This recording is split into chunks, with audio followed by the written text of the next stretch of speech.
प्रणाम। आप सभी के चैनल बाय हिज ग्रेस में आपका स्वागत है। आज हम बात करने जा रहे हैं एक बहुत ही विशेष पाठ के बारे में, जिसका नाम है गजेंद्र मोक्ष पाठ। और पुराणों की ऐसी मान्यता है कि इस पाठ का नित्य जाप करने से आपका कितना ही बड़े से बड़ा संकट क्यों ना हो, आपका कितना ही बड़े से बड़ा कोई कर्जा क्यों ना हो, आपको उससे मुक्ति मिलती है। और शायद बहुत से लोग ये बात ना जानते हो कि इस गजेंद्र मोक्ष पाठ का वर्णन हमारे श्री महाभागवत पुराण में आता है। हमारे हिंदू धर्म में भागवत पुराण का बहुत अधिक महत्व है और नित्य प्रति हम लोग कथाओं के माध्यम से इसका श्रवण करते रहते हैं। और प्रायः हमारे घर में भी इस पुराण का पाठ किया जाता है।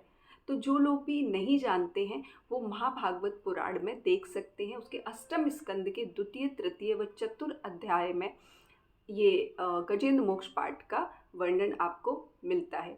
स्वयं श्री कृष्ण भगवान ने इस पाठ के बारे में कहा है कि जो भी भक्त नित्य इस पाठ का जाप करता है उसकी सारी विपदाओं का वो नाश करते हैं, और इसको सुनने वाला व इसको पढ़ने वाला विष्णु प्रिय होता है।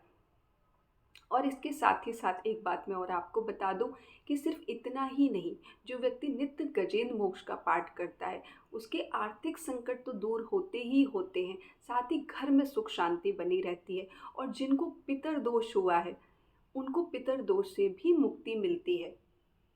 अब इस पाठ को करना कैसे है, इसकी जानकारी मैं आपको बताती हूँ।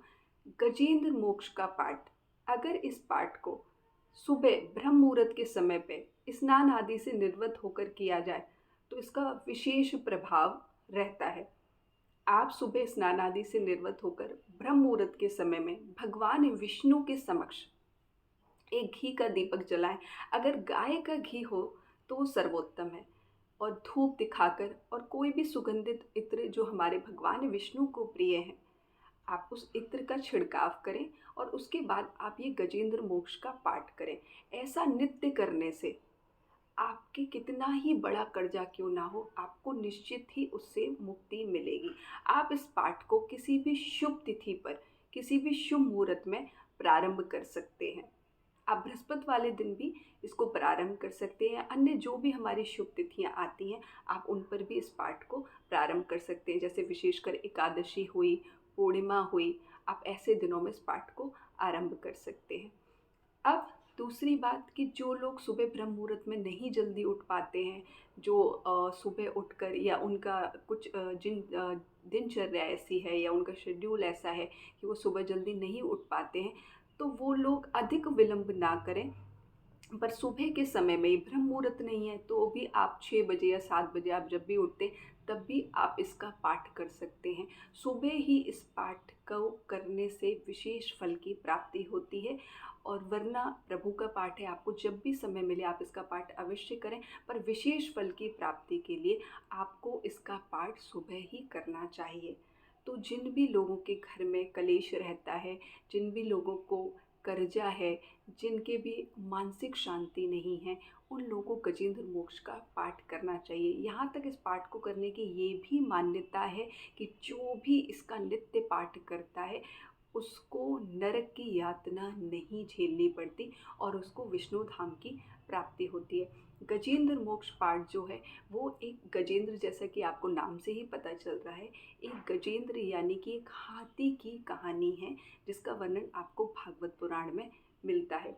वो हाथी ने ग्रह के चंगुल में फंस जाने पर, एक मगरमच्छ के चंगुल पर फंस जाने पर जो भगवान विष्णु की स्तुति की है, ये पूरा स्रोत उसी के बारे में है। इसलिए इसे माना जाता है कि जो भी संकट से घिरा हुआ है, आपका जो भी संकट है, तो जब आप इसका पाठ करते हैं, आप श्री हरि का ध्यान करते हैं, आप उनको पुकारते हैं, तो जैसे भगवान ने वहाँ आकर गजेंद्र को उस ग्रह के चंगुल से छुड़ाया था, ऐसे ही भगवान आकर आपकी निश्चित रूप से सहायता करते हैं। मैं अपने डिस्क्रिप्शन बॉक्स में इस पाठ को आप सभी को वहाँ पर दे रही हूँ, आप वहाँ से इस पाठ को देख सकते हैं। आप भागवत पुराण से सीधे इस पाठ को देख सकते हैं, आप गूगल के थ्रू इस पाठ को देख सकते हैं। और भी अन्य जगह इसकी पुस्तकें भी आती हैं गजेंद्र मोक्ष पाठ, सिर्फ आप वो पाठ भी खरीद सकते हैं। तो जितना हो सके आप सभी नित्य अधिक से अधिक इस पाठ का जप करें। और जिनके यह पाठ थोड़ा बड़ा है, आप कम से कम एक बार इसका पाठ अवश्य करें प्रतिदिन। एक बार भी पाठ करते हैं आपको लाभ होगा। प्रतिदिन सुबह आपको एक बार इस पाठ का जाप करना है। इसी के साथ मैं आप सभी को बहुत धन्यवाद देना चाहूँगी मेरे साथ जुड़ने के लिए भी। जिनको ये वीडियो अच्छी लगी हो वो उसको लाइक करें, अधिक से अधिक शेयर करें, जिससे जिन भी लोगों की परेशानियाँ हैं वो दूर हो सके, अधिक से अधिक लोग भागवत भक्ति को लेके जागरूक हो सके। इसी के साथ